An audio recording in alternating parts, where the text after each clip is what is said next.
Hello everyone, मैं आपके लिए BPSE 142 उसकी यूनिट नंबर 10 को लेकर आई हूँ। Act east policy. Look east नीति क्या है? देखो, पूर्व की ओर देखो नीति भारत द्वारा दक्षिण पूर्व एशिया के दोनों के साथ बड़े पैमाने पर आर्थिक और सामरिक संबंधों को विस्तार देना, भारत को एक क्षेत्रीय शक्ति के रूप में स्थापित करने और इस इलाके में चीन के प्रभाव को संतुलित करने के उद्देश्य से बनाई गई नीति है। आरंभ इसका 1991 में प्रधानमंत्री श्री नरसिंह राव द्वारा किया गया था। इसका लक्ष्य था कि भारत के व्यापार की दिशा पश्चिमी और भारत के पड़ोसी देशों से हटाकर उभरते हुए दक्षिणी पूर्वी एशियाई राष्ट्रों की ओर करना, दक्षिण पूर्व एशिया के साथ राजनीतिक, आर्थिक और सुरक्षा संबंध बनाना। लुक ईस्ट नीति की प्रारंभ करने के कारण क्या थे?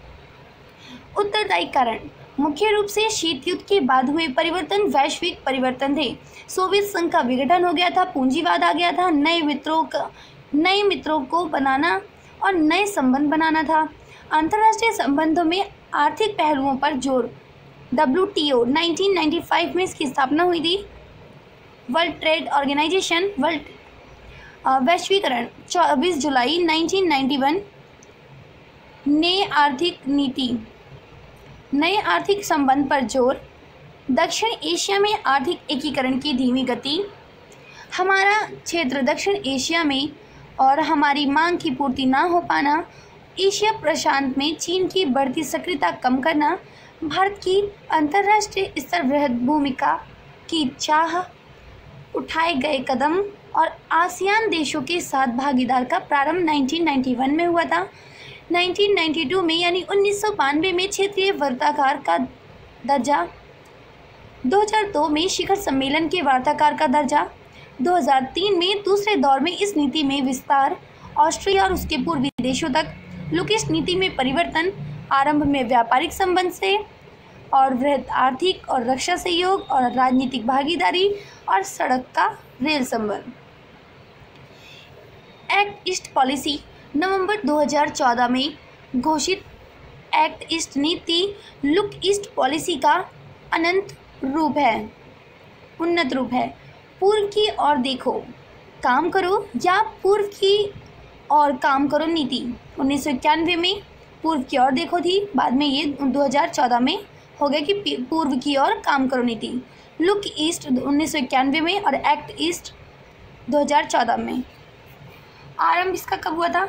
नवंबर 2014 में पूर्वी एशिया शिखर सम्मेलन में। उद्देश्य क्या था इसका? देखने में निहित ठहराव से आगे बढ़ना और इस क्षेत्र में पहले से आर्थिक सक्रिय भूमिका का निर्वहन करना। इसका संकेंद्रण दक्षिण पूर्व एशिया के साथ पूर्वी एशिया में भी बढ़ाया गया है। दक्षिण पूर्व एशिया आसियान देश थे जिसमें, और जापान, कोरिया और गणराज्य पूर्वी एशिया दिए।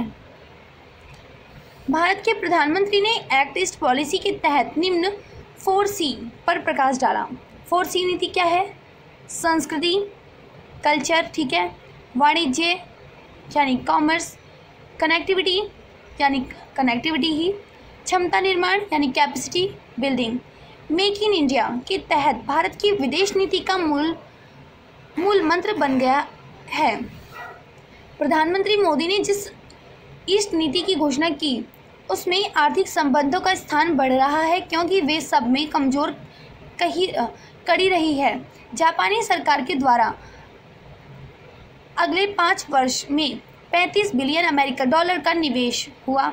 चीन के राष्ट्रपति भी जिनपिंग की सितंबर 2014 में भारत में $20 बिलियन निवेश किया। कनेक्टिविटी के अंतर्गत सड़क, रेल, वायु एवं समुद्र के मार्ग, बल्कि इसमें संस्थागत और लोगों के बीच संपर्क भी शामिल है। भारत म्यांमार, थाईलैंड को शामिल करते हुए द्विराष्ट्र राजमार्ग निर्मित कर रहा है।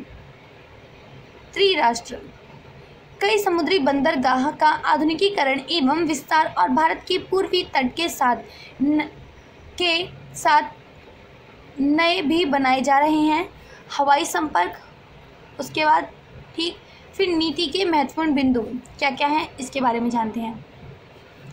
भारत तथा दक्षिण पूर्व एवं पूर्वी एशिया के मध्य स्थित व्यापार की वास्तविक संभावना का दोहन करना।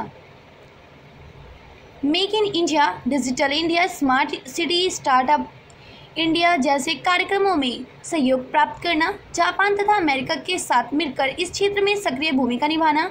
इन देशों में बड़ी संख्या में रह रहे प्रवासी भारतीयों को देश के विकास में भागीदार बनाना। अपनी बढ़ती हुई ऊर्जा आवश्यकता की पूर्ति करना। भारत के उत्तर पूर्वी राज्यों में विकास में तेजी लाना। आपसी सहयोग के द्वारा सुरक्षा को मजबूत बनाना। प्रमुख चुनौतियां क्या क्या है इस बीच में? क्षेत्रीय सुरक्षा, चीन की सक्रियता तथा अमेरिका जापान प्रभाव, जुड़ाव का युद्ध, आर्थिक व्यापारिक संबंधों को वास्तविक क्षमता तक पहुंचाना, साउथ चाइना सी का विवाद, कई देशों में कमजोर सुशासन व्यवस्था। प्रमुख संभावनाएं क्या क्या थी? सेवा और व्यापारिक समझौतों के द्वारा आर्थिक विकास। देश के उत्तर पूर्वी राज्यों को सड़क एवं रेल साधनों में जोड़ा जाना चाहिए क्योंकि वो पूर्वी एशिया के देशों जुड़ने में सहायक हो सकता है। सांस्कृतिक पर्यटन को बढ़ावा दिया जाना चाहिए, साथ ही खेल पर्यटन को भी बढ़ावा दिया जाना चाहिए। प्रवासी भारतीय जो इस क्षेत्र में निवास कर रहे हैं को देश के विकास से जोड़ा जा सकता है। लुक ईस्ट और एक्ट ईस्ट में अंतर क्या है ये जान लीजिए, मोस्ट इंपॉर्टेंट। लुक ईस्ट का उद्देश्य केवल आर्थिक एकीकरण जबकि एक्ट ईस्ट का उद्देश्य आर्थिक के साथ साथ सुरक्षा एकीकरण भी है। लुक ईस्ट का क्षेत्र केवल दक्षिण पूर्व एशिया तक था जबकि एक्ट ईस्ट दक्षिण पूर्वी एशिया के अलावा पूर्वी एशिया तक था। मैंने आपको पूरा चैप्टर इस तरह से समझाया है, अब आप खुद अपना दिमाग लगा करके कि निष्कर्ष क्या निकलेगा उसको बताइए। और आई होप कि आपको ये चैप्टर समझ आया होगा। तो मेरी वीडियो को लाइक और सब्सक्राइब करना ना भूलें। Thank you.